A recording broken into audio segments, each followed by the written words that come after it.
আর যখনই পজিটিভ বিহেভিয়ারগুলো তৈরি হবে তখন তার যে ছোটখাটো যে দক্ষতাগুলো ছিল সেগুলো শানিত হতে থাকবে।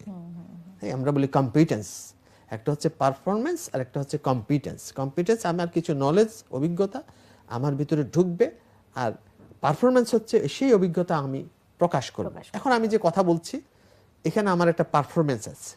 পারফরমেন্স কি আমি ভালো করছি না খারাপ করছি তুমি বুঝতে পারবা, আপনি বুঝতে পারবেন। তাহলে সেটা কে গাইড করছে? My competence, my knowledge, my experience guiding me to perform in this situation. সন্তানের ক্ষেত্র সেটা প্রযোজ্য। সন্তান যে অভিজ্ঞতা নিয়ে বড় হবে সেই অভিজ্ঞতার আলোকে সে পারফর্ম করবে। মাহবুবা তো একদিন এখানে বসে বসে হাসি হাসি করে অনুষ্ঠান উপস্থাপন করে না, দীর্ঘদিন করে এসেছে এবং মনোযোগের সাথে করেছে, হ্যাঁ, দক্ষতার সঙ্গে করেছে। এজন্য তার ভিতরটা অটোমেটিক একটা স্বয়ংক্রিয় একটা স্কিল তৈরি হয়ে গেছে। সেই তৈরি হওয়াটা আমরা এখন দেখতে পাই। সন্তানের ক্ষেত্রে তাই।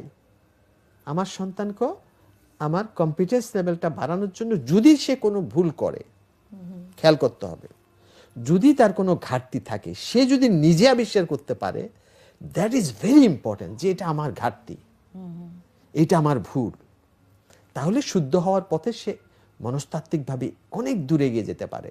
এখানে আমাদের একটা হাদিসও আছে ইসলাম ধর্মে, সেটা হচ্ছে সে বুদ্ধিমান যে নিজেকে সমালোচনা করতে পারে, নিজের দোষটাকে ধরতে পারে, নিজের ঘাটতিটাকে ধরতে পারে, তাহলে সেটাকে সে সংশোধন করতে পারে।